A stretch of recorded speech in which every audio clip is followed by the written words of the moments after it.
Brando, eu queria justamente colocar, por favor, que você colocasse a sua opinião, mas pegando um gancho do que o Carlos Melo disse, esse presidencialismo impotente, será que isso não foi agravado pelo último quadriênio presidencial, que não tinha um projeto efetivo para o país, e pelo momento desse Lula 3, que também tem enorme dificuldade de apresentar um projeto? Quer dizer, já tínhamos essas questões estruturais, pré-existentes, não foram agravados por esses 2 mandatos presidenciais e que acabou paralisando o executivo e transformando um legislativo, que naquele sentido clássico ele não tem mais aquele papel, e não temos mais lideranças, porque alguns dos entrevistados aqui, Brando, e quem nos acompanha, falavam assim, não, antes falava-se com o PFL, no tempo de PFL, né?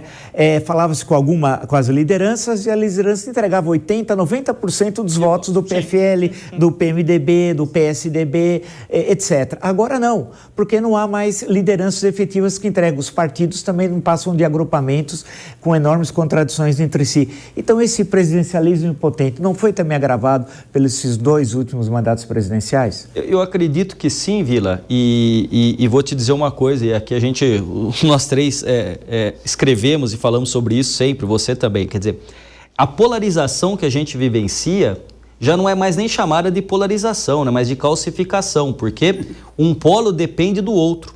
A grande pergunta de 2022 era a seguinte: haverá a possibilidade de uma terceira via, de uma alternativa que não o lulopetismo ou o bolsonarismo?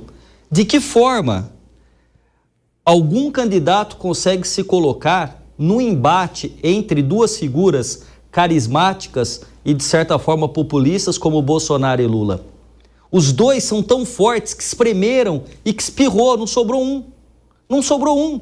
E a gente caiu num segundo turno entre Lula e Bolsonaro. Então, assim, nós tivemos e temos ainda hoje... eu estava olhando a pesquisa, falei hoje mais cedo sobre a pesquisa que mostra a desaprovação do Lula, que está em 57%, né? Com margem de erro para mais 3 ou para menos 3, quase 60% de desaprovação. Quer dizer, e o que vai ser o ano que vem? Vai ser a retomada com força de uma polarização, porque um polo depende do outro. Agora, se o Lula não sai para concorrer, porque talvez não queira terminar a vida política dele sendo derrotado, abre-se espaço para fazer novas discussões e, quem sabe, novas lideranças.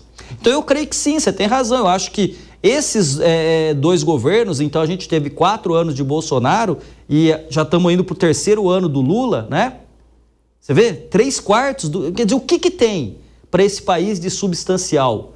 Né? A pergunta dos temas fundamentais e importantes a serem discutidos, qual a ideia, a força, qual é a marca do governo? Agora, se me permite uma coisa que é uma ponderação, dentro da ponderação do professor Zé Álvaro Moisés, quando ele fala, né, a respeito que, de fato, eu e o Carlos falamos que é da dificuldade de mobilizar a sociedade, mas que os intelectuais, quer dizer, ele está fazendo um chamamento. É um chamamento à discussão do papel do intelectual, do tribuno, do líder. Porque ser chefe, você manda e obedece. Liderar é mais difícil. Líder na política é sempre muito mais... Gosto muito do Marco Aurélio Nogueira, professor da Unesp, nosso colega, né? Que fala sobre essa questão da liderança na política. Agora, Zé Álvaro, a pergunta é a seguinte. Para quem fala os intelectuais? O intelectual fala pausadamente, usa um raciocínio que privilegia a racionalidade, escreve. As redes sociais hoje reverberam o ódio, a raiva, a lacração e o meme. Esses influenciadores que têm milhões o seguindo, qualquer coisa que faz está ali. E as big techs, as grandes empresas de tecnologia, dão um impulsionamento. Pega você, vai para a rede social, eu te acompanho, você me acompanha, a gente vai lá. Mas, por exemplo, certas redes sociais de uma certa... Outro dia eu estava com o jornal na mão, a menina falou assim, que inusitado, tio. Inusitado. Quer dizer, que eu ainda gosto de ler o jornal físico de sábado e domingo que eu consigo ter para sentar e ler o jornal. Então, como é que você faz uma discussão desses temas substanciais, de você não olhar, como disse o Carlos, para a paróquia, para as questões locais, Zé Álvaro, Vila e Carlos, com essa sociedade que nós estamos hiperconectada e com redes sociais que vai constrangendo. Hoje, a gente tem um quadrilátero, especialmente na sociedade que a gente tem visto, de 4 anos de Bolsonaro, muito isso, a gente tem um quadrilátero que você tem fake news de um lado, você tem pós-verdade do outro, você tem negacionismo de todos os tipos históricos, climáticos e na saúde, na vacina, e você tem teorias da conspiração. Quer dizer, e a extrema-direita consegue criar uma narrativa e um discurso que encanta os intelectuais, os progressistas e, mais do que isso, os democratas não conseguem. E fale. Rodrigo, veja, eu acho que sim, essas dificuldades são reais. Agora, veja bem, os intelectuais devem... Você perguntou para quem eles deveriam falar. Eu acho que eles devem falar para os formadores de opinião. É preciso abrir com esses influenciadores, influencers, não é? Formadores de opinião, é preciso abrir um debate que coloque as questões substantivas. Se nós olharmos na história lá atrás, em algum momento foi sempre assim. Um pequeno núcleo inicia a formação de ideias, espalha as ideias, e com isso você começa a criar um movimento. Será que é impossível que, além da extrema-direita, que usa tão bem, não é, as mudanças que a tecnologia produziu, será que é impossível que os democratas, os moderados, a esquerda não possam se utilizar? Eu quero crer que sim. Essa é uma pergunta, por exemplo, que eu faço sempre. Por que só o outro lado é capaz de usar os recursos da tecnologia? Bom, fake news é a produção de mentiras, e mentiras muitas vezes atraem setores muito amplos da sociedade. Mas eu acho que é preciso formular o que nós chamaríamos de verdade, a maneira pela qual você toca em problemas reais, de um outro modo diferente do que nós estamos fazendo. Isso não é impossível. Agora, é preciso ser iniciado. Sim. E para ser iniciado, eu acho que nós estamos passando por essa dificuldade de reconhecimento de qual é a natureza da crise. É preciso entender a natureza da crise para, em seguida, começar a produzir resposta para ela, né? É a impressão que eu tenho. E Vila, o Zé Álvaro colocou aqui das crises, né?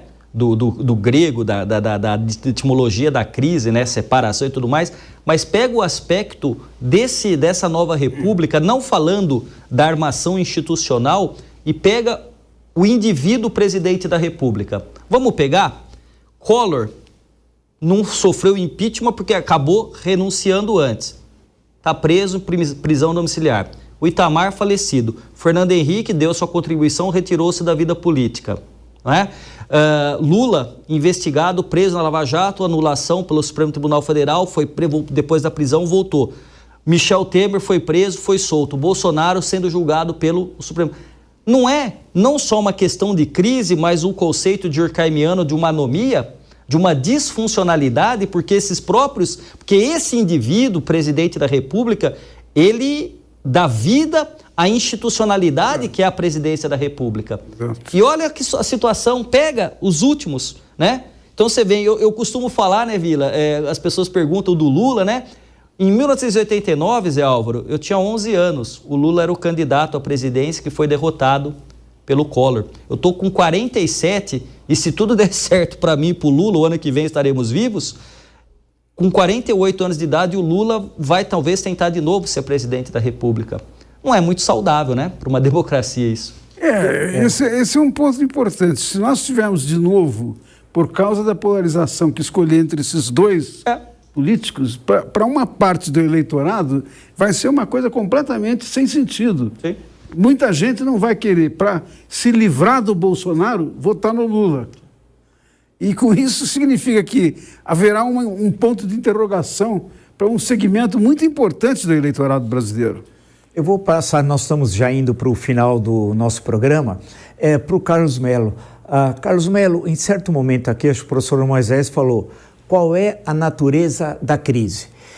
Para quem nos acompanha, né, só lembrar que a política é diferente do mundo natural, né? Então, por exemplo, no caso de uma erupção vulcânica, não dá para controlar um tsunami e assim por diante quando ocorre.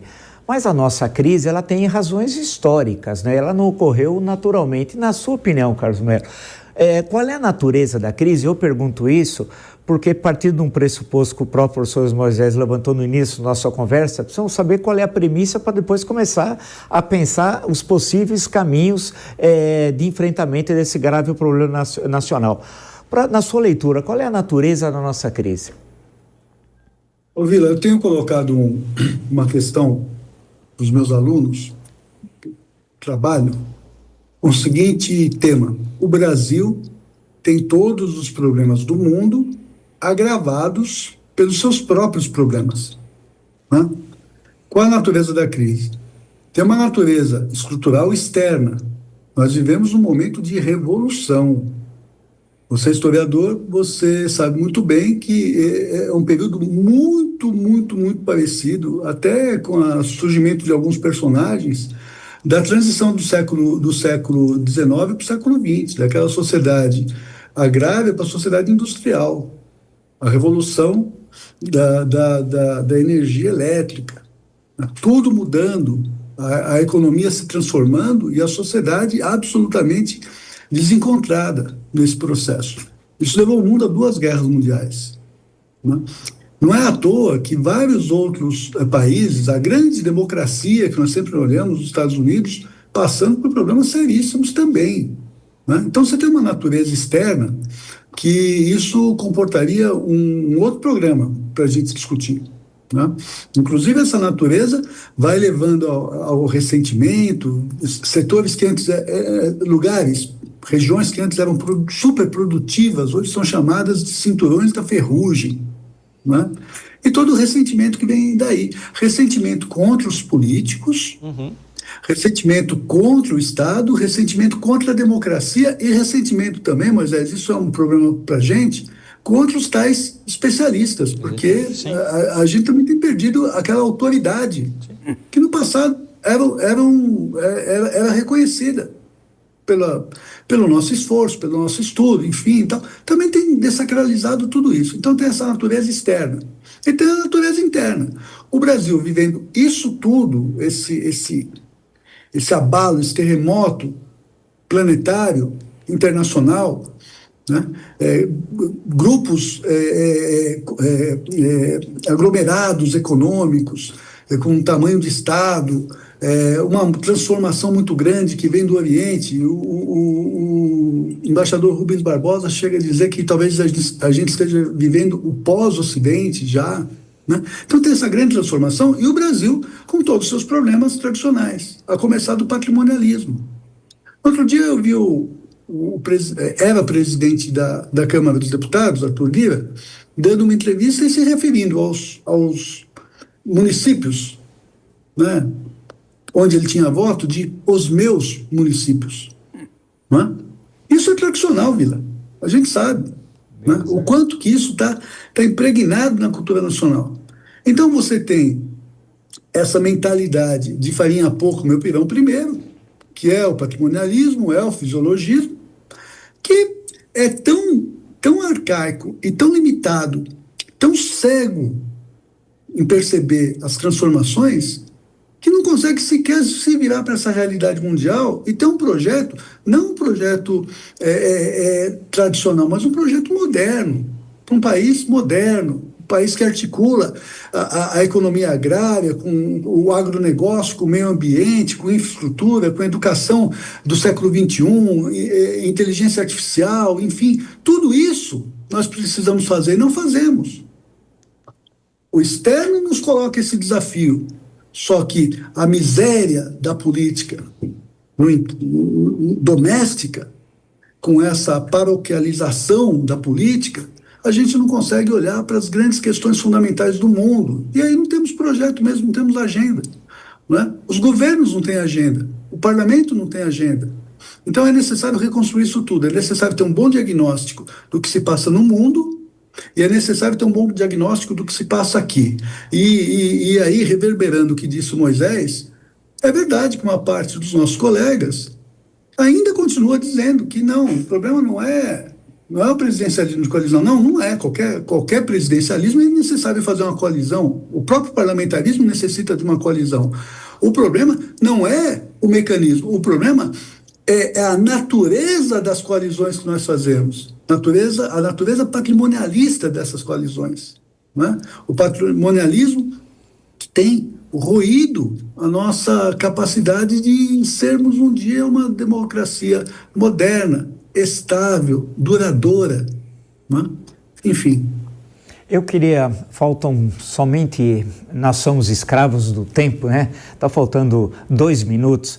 E eu gostaria, pela primeira vez aqui no Visão Crítica, já estamos completando um mês, que 1 minuto cada um de vocês sugerisse ao nosso público um livro. Porque, claro, o patrimonialismo a gente lembra dos donos do poder imediatamente, né? Um livro que pudesse auxiliar quem nos acompanha a compreender o Brasil. Eu sei que vocês fossem o mais sucinto, porque temos 3 minutos. Professor Moisés, que livro o senhor sugeriria? Ruptura, do Castells. Ótimo. Rodrigo Prando? Estou só aqui. Então passa por cá. Não, já estou aqui. Não ia mostrar, mas o livro do Marco Aurélio Nogueira, que eu acho que merece ser convidado, Democracia Desafiada. O professor Marco Aurélio Nogueira passa em revista, o professor Zé Álvaro provavelmente já leu, enfim, né? Mas passa em revista, assim, Democracia Desafiada, Marco Aurélio Nogueira, professor titular da Unesp. Carlos Melo, por favor, o que você sugere? Grande livro do Marquinho, conheço, tenho ele aqui, ganhei do próprio autor, né, um grande cientista político, lembrado aqui pelo Prano. Olha, eu sugiro O Povo contra a Democracia, eu sugiro o Gênios do Caos, eu sugiro, olhando para o Brasil, você já citou Os Donos do Poder, o Raízes do Brasil. Nós precisamos voltar para os clássicos também, sabe, Vila? Precisamos ter o que há de moderno e também olhar para os clássicos novamente, porque os problemas parecem que permanecem.